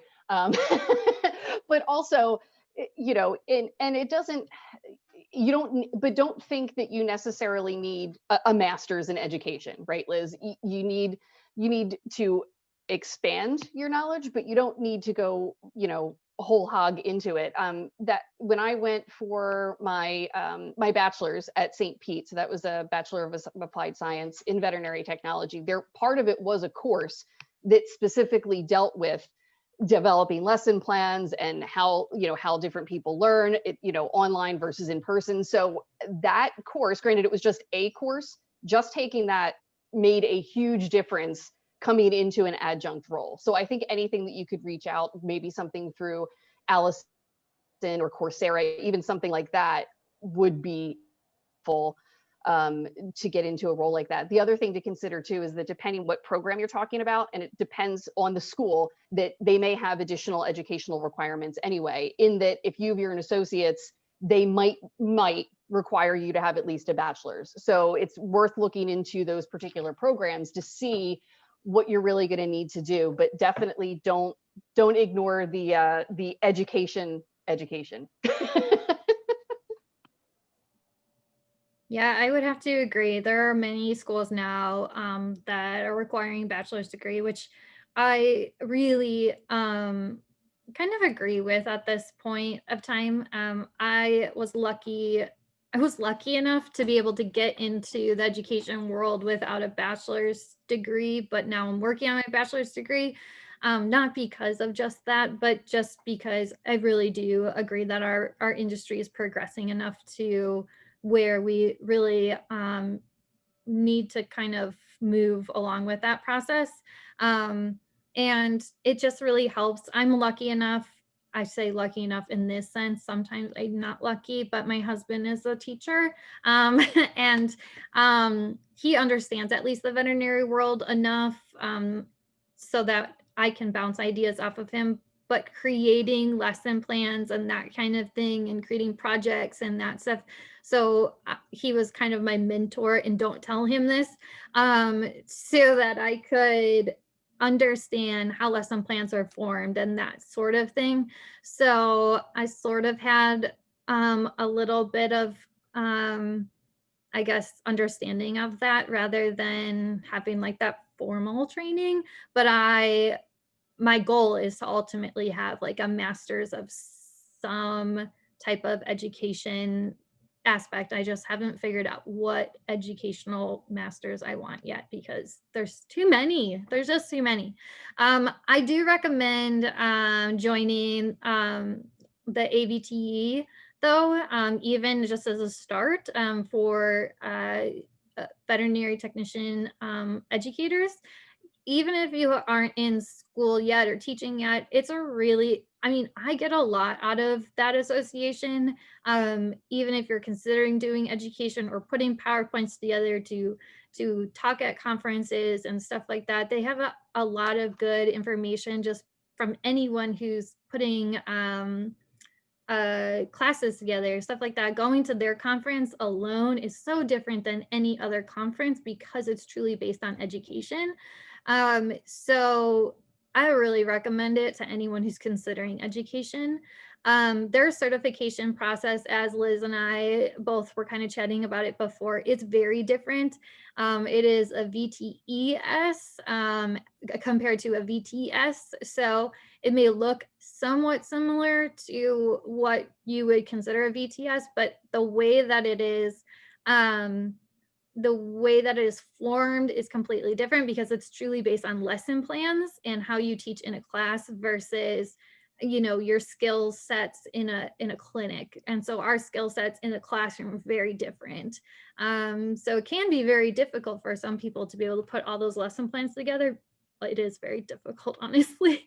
But you have to be able to form these complete lesson plans together compared to anything veterinary related. Yes, you are putting veterinary related things together, but it's all in formal lesson plans. And then of course there's testing once that's completed. So it isn't a true NAFTA approved specialty because it does not fit in the same categories of, the skill sets and everything that we have to do for animal related skills in an animal hospital because we're truly doing education. And correct me if I'm saying this wrong.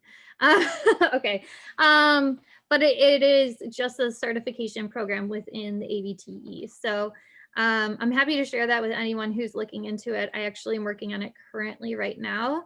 I say that loosely because I'm barely just even getting that truly finished at all. I've been working on some other things at the moment for all of you guys, but I'm getting it together, I swear. So yeah, but I agree with everything that all of you guys have said about it. So any other questions before we wrap it up today? I have a very unrelated and random and probably stupid question. I have it's completely unrelated to any of this. I have a externship interview tomorrow, and I don't know if I'm supposed to wear like dress pants and then like a nice shirt, or should I wear my school scrubs? What would you recommend? Dress up. Okay, Okay, that is not a dumb question. So, I and want a like Hillary job. said, there's no such thing as a stupid question. That is not a dumb question. It's also not off this topic, honestly. Yeah. I would dress up. So business casual and above, unless they have told you that it's going to be a working interview, then you could wear scrubs, clean, pressed, wrinkle-free scrubs.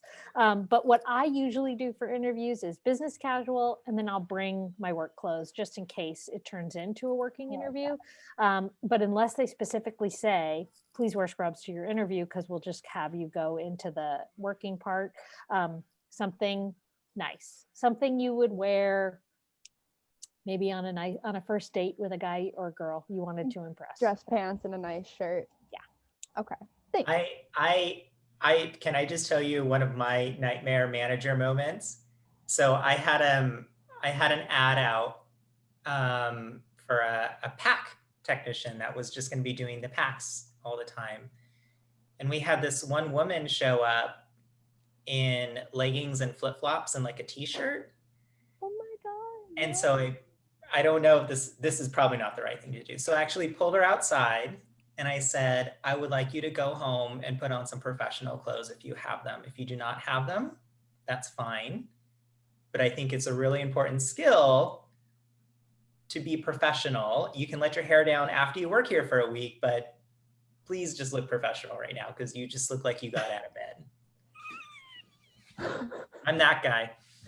Did that. No, I think, like but it. that's like good professional advice for this person, because this person could have like just shot themselves in the foot, right? If you just let them go through the interview process, and afterwards, I mean, I know who your boss was, and I know he would have been like, oh, there's no way we're hiring this person. I don't think that person would have even gotten through the door for the interview. Good advice though. Like, before the boss would be like, yeah. So that, I think that was actually a very kind thing for you to do. Yeah. Mm-hmm. So Erica, I'm not sure Erica. how. It's Erica. Erica. So yeah, business casual or higher. That would Got be, it. don't wear a ball gown, but that would be. I'm gonna go digging because I mean, if you could see the mess I'm in the process of moving, and all of my clothes are in like vacuum bags, so I'm gonna go hunting tonight. Yeah. Thank you so much. It looks like my life all the time, actually. So It's normally not this bad.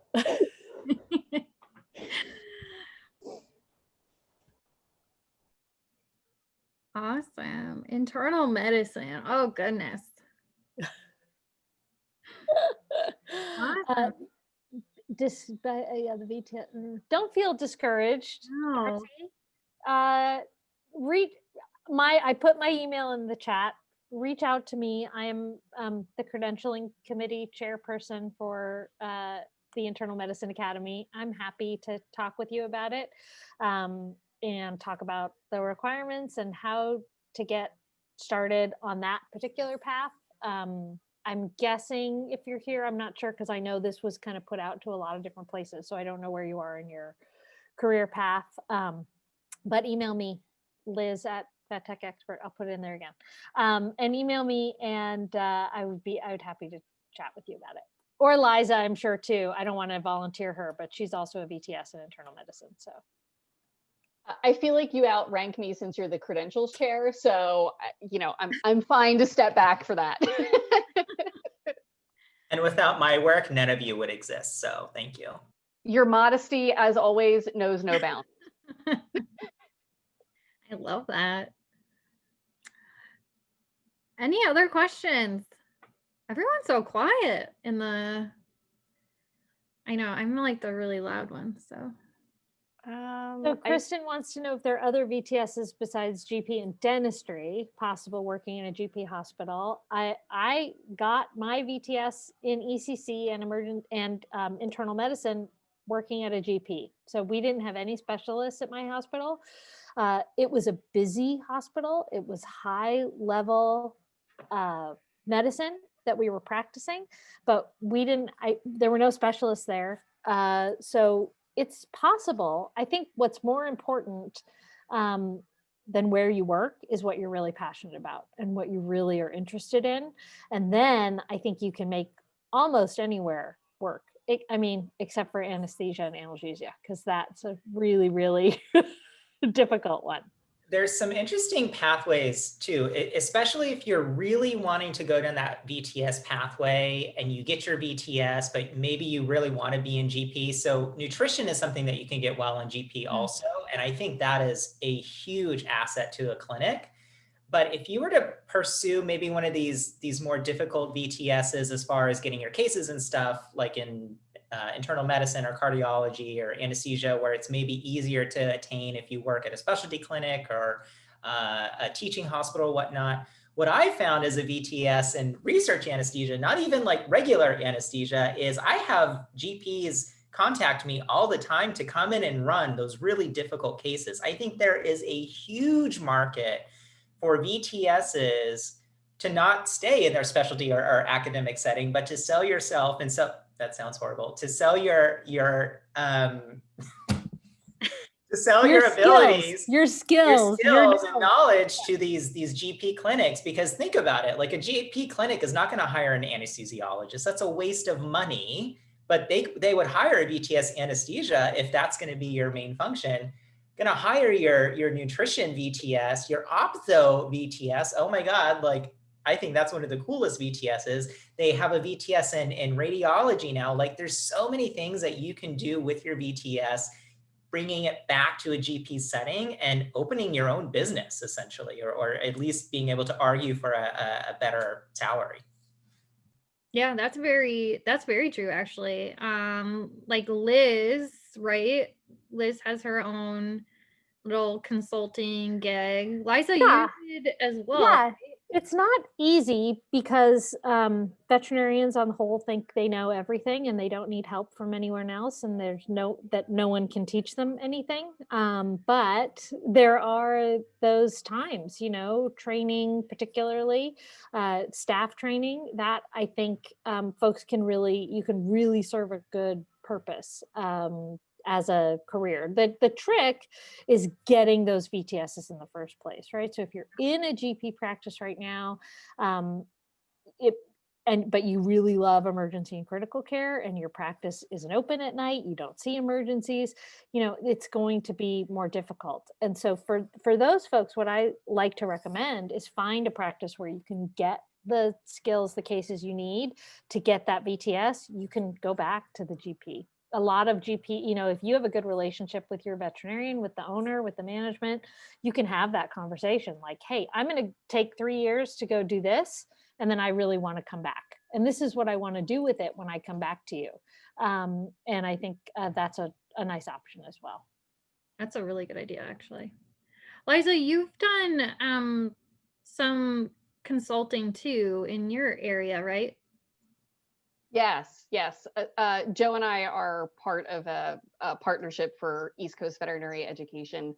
And as part of that, there's been some consulting, usually paired with relief work, or, going into a practice, assessing what they need, how they need to go about doing it, looking at the team, looking at their protocols, that sort of thing is a lot of what I do. And then, of course, relief services. I mean, obviously pre-COVID, I'm not jumping on planes anymore at the moment for relief work, but yeah, it's I really enjoy it. And what I think I enjoy most about, from a relief point of view and going into different practices, is that, you know, as I mentioned earlier, everyone you meet is going to know something that you don't, right? So it's an opportunity not just for them to learn from me, but for me to learn from them. There has been plenty of times I've walked in a practice and have read a protocol or saw a technician doing a particular procedure in a way that I've never seen before. And then I get the light bulb and I'm like, how have I never thought of doing that? Like, this is amazing. So not only is it helpful to them, it's helpful to me to get a better global perspective on what's happening in the profession and what techs are doing. I love it. Oh, I just love it. absolutely. Yeah. Yeah. And that's a little bit, I mean, I should say a lot of bit of what I do as well. And that's what I love, is the fact that I get to get all different aspects around the globe too. I shouldn't say globe, the nation, of, wow, I never thought of that before, or wow, that's really cool. You know, and yeah, I just get to pass information to different hospitals of, like, not just, oh, I can't take credit for that, that was somebody else's idea or whatever, you know, I'm just, you know, the message giver to everybody else. But yeah, it's really fun to be able to go to different hospitals and see what they do and stuff like that as well. So yeah, I thought that was really interesting. I'm sorry, Joe, I forgot that you were doing that as well. I knew you had another, like, partner that did it, but I couldn't remember exactly who it was. So yeah. So Joe, how did you and Joe, I should ask Joe, how did you both get involved in doing that together? You just got stuck Ooh. with her. Yeah, I'm just stuck with Liza for life now. I'm her work husband, and that's never ending. Liza, I don't know how we actually started. I mean, we worked at our previous practice together. She was the education coordinator and I was the practice manager. And I think we identified a need within the community and within the profession and decided randomly one day, I'm sure it was over drinks, that it's something that we wanted to pursue. And I think it launched from there, but I'm sure I'm missing a ton of details.